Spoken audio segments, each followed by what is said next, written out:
Good morning students, welcome back to today's class. Today we are going to see that chapter 3 financial statement of a company, video number 65. And here we can see that in the previous classes we discussed about that format of financial statement of a company. Here we can continue with that.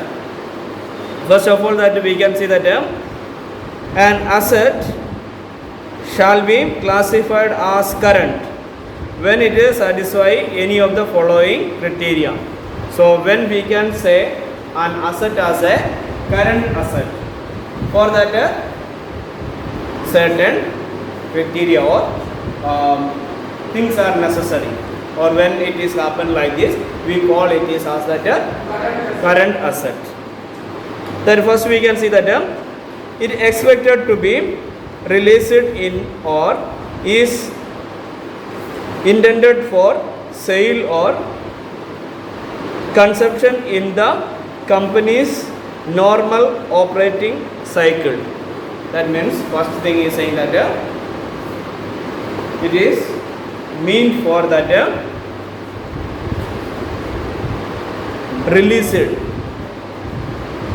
or for the sale or for the use of that company's operating cycle. What are the things we call as that current asset if those things are there for releasing in a particular time, that is company's operating cycle, or it is meant for that sale, or otherwise those things can be utilized or used, consumed in the operating cycle of the company. That operating cycle of the company means actually that period we can say 12 months. In simple words we can say that is 12 months, means 1 year. For one thing, how we assume that 12 months, it is not considering that 1st April to 31st March. It is not like this.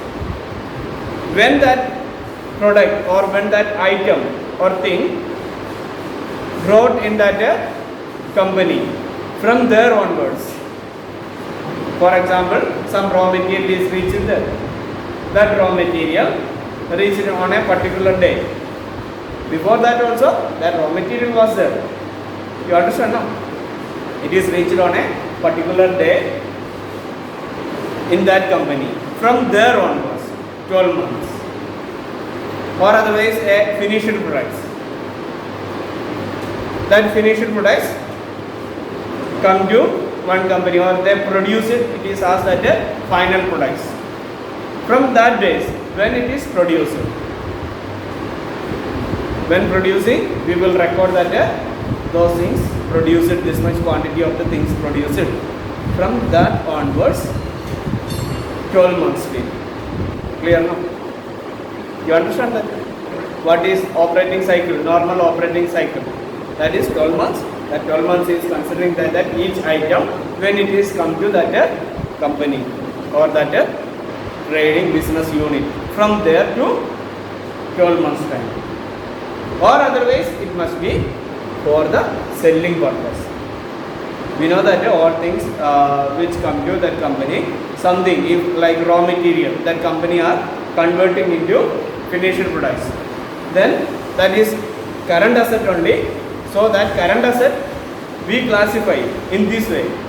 How we can define that? Because that is a thing which come to that the factory which is not for sale, but it can be converted into finished products for the consumption. Here it is comes as that for the consumption of that company. They are consuming that, and from there they produce it as a final product. Clear now?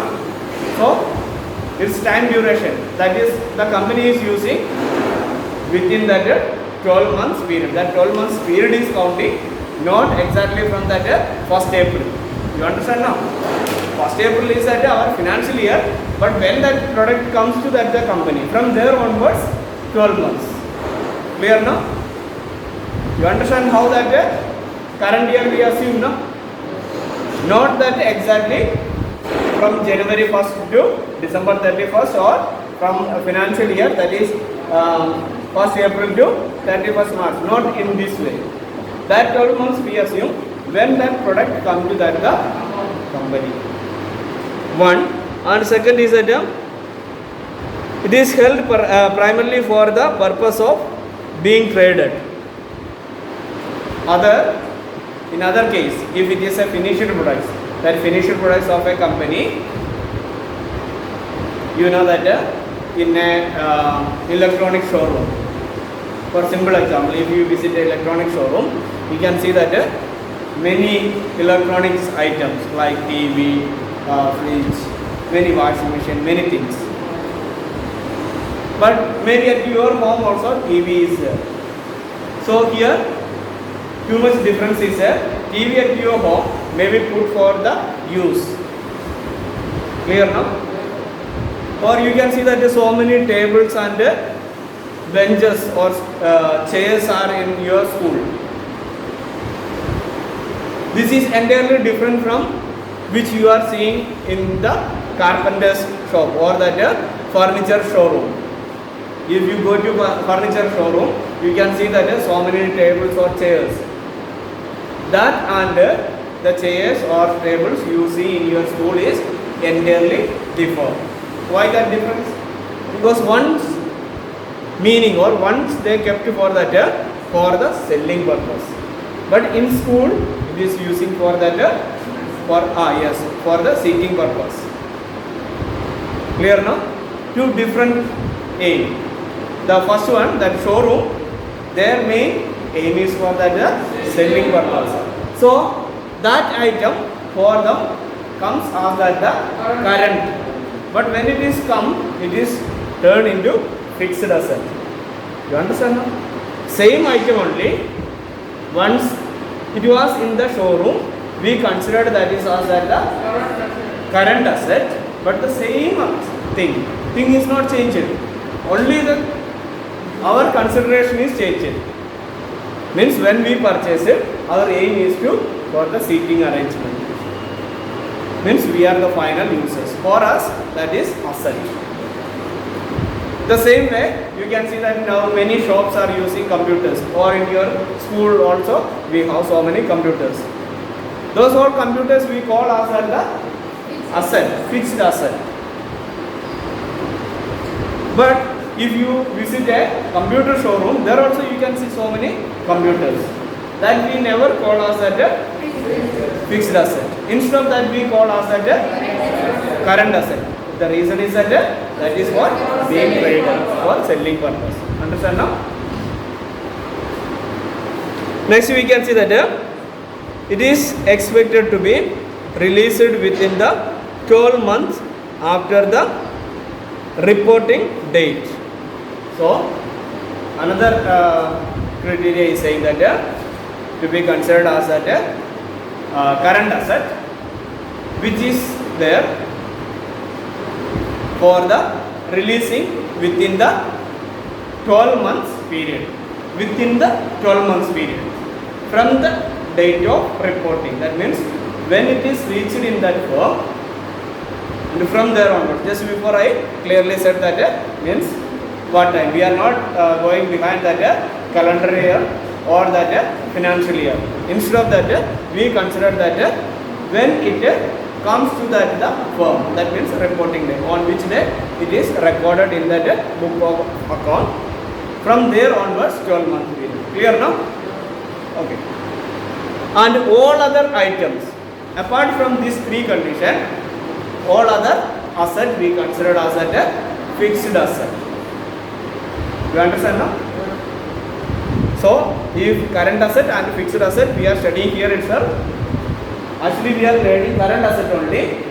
All other assets which are not coming in this three section, we consider all other asset only, okay, as fixed asset. Clear now? So operation cycle I already said, it is given now. Next is that a liability shall be classified as current. For this also certain criteria are there.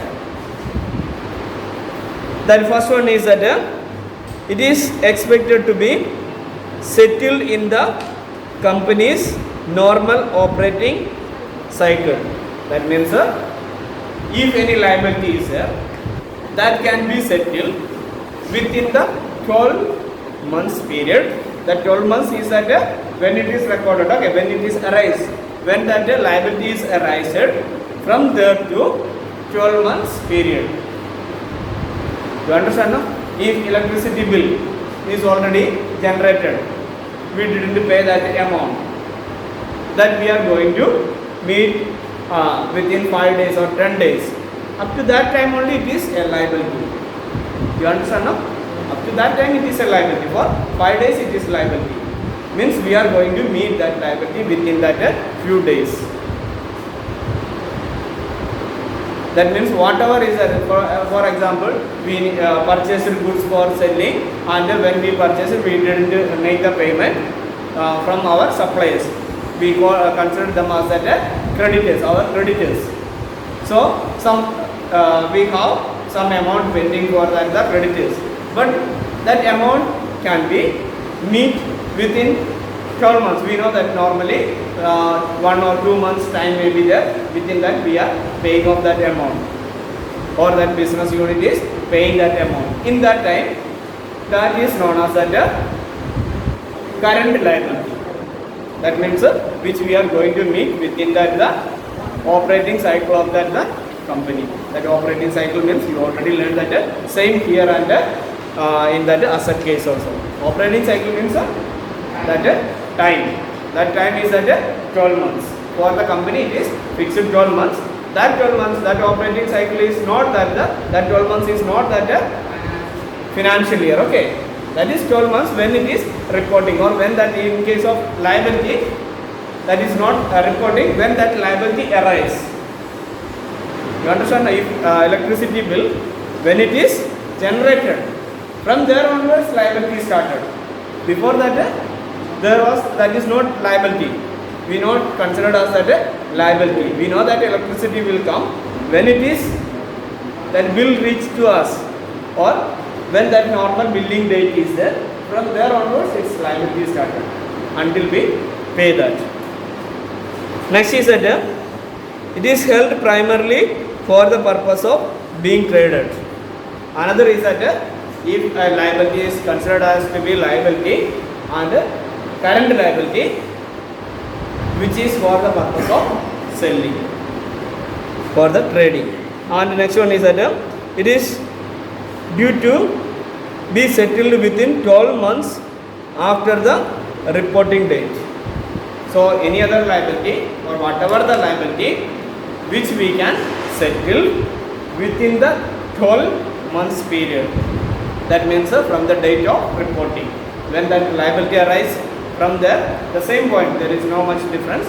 The same point, first we had seen, from on which date that liability is arises, from there to 12 months, within that 12 months, if we can settle, that liabilities are known as the current liability.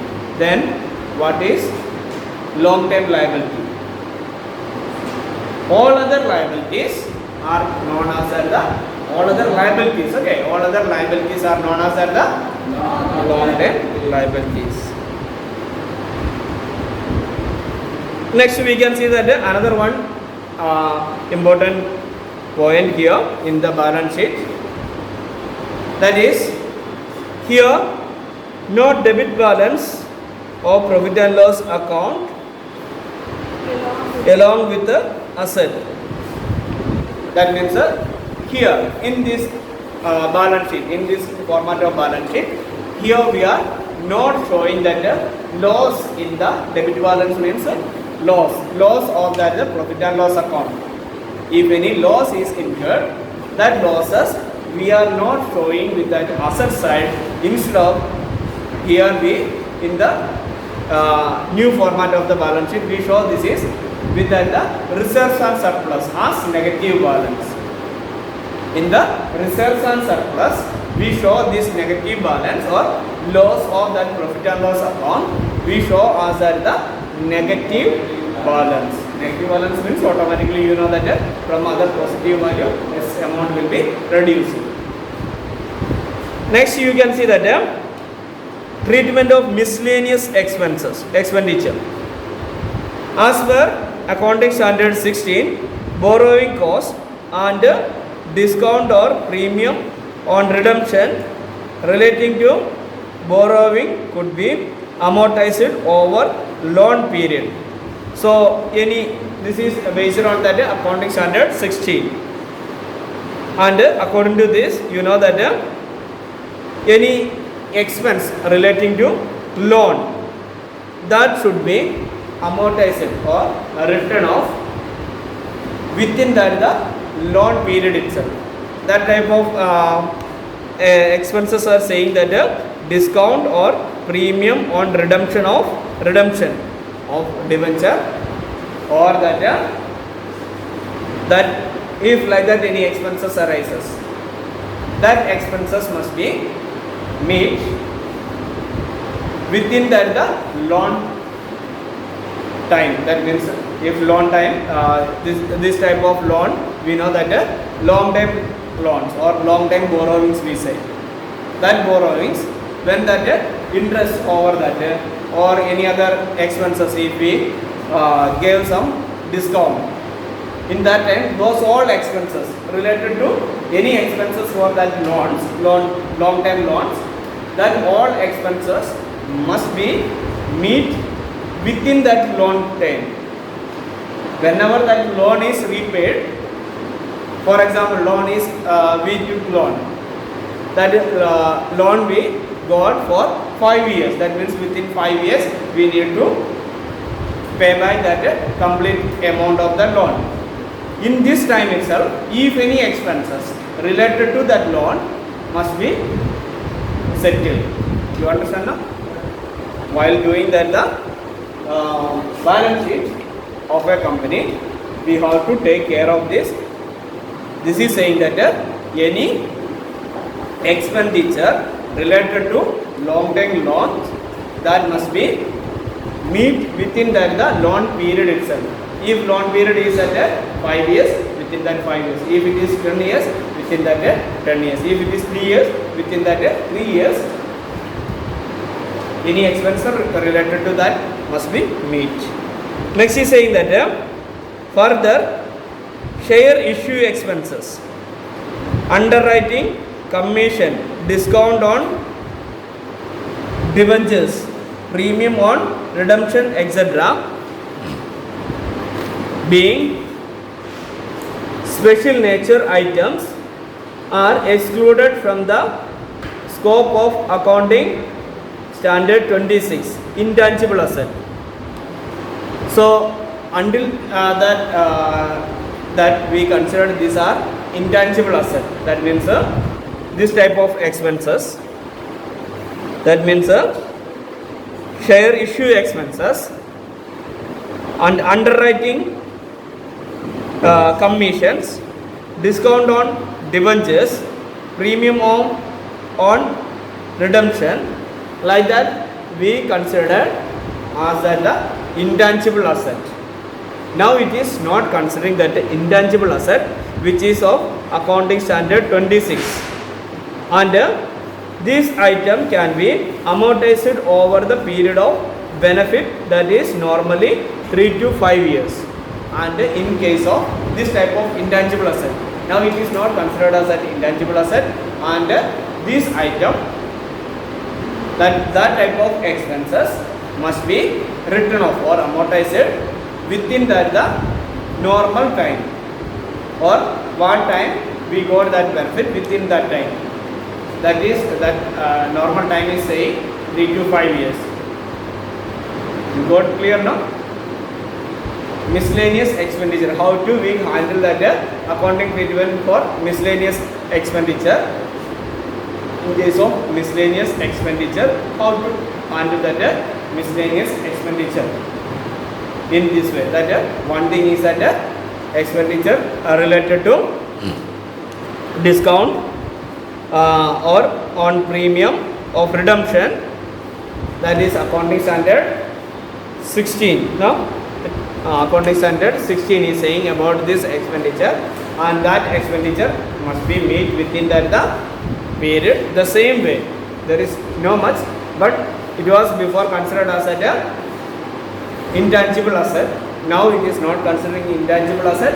Instead of that, that expenses relating to that the issue and underwriting, commission discount and discount premium, all related to expenses are to meet at the same time. This is saying in that accounting standard 26, and hereafter that is not considered as the intangible asset, but that must be written off that within the normal time.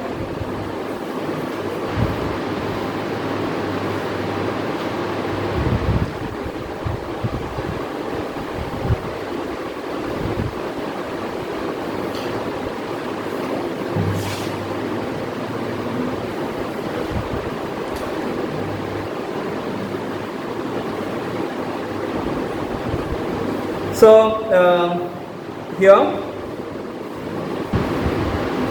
the schedule 3. The schedule 3 is explaining or saying about that the unamortized, that means the part of expenses which are not settled, can be shown in the asset side as that unamortized expenses. In this heading we can show that that means just before we said about something, that expenses, if we already had seen that that must be amortized, or that must be written off within that the specified time. Means when we are making use of that, within that time we have to return off that value. If not, we are showing this is in the asset side as unamortized expenses, and it can be of current and non-current. That depend on that previous rules we learned. That means which we can meet within the year, then we consider this is, if we can meet in 1 year, we call it is as a current, incurrent, unamortized expenses under current asset. And if we identify that that cannot be meet within 1 year, then we consider it is as a non-current asset. Clear now? Okay, thank you.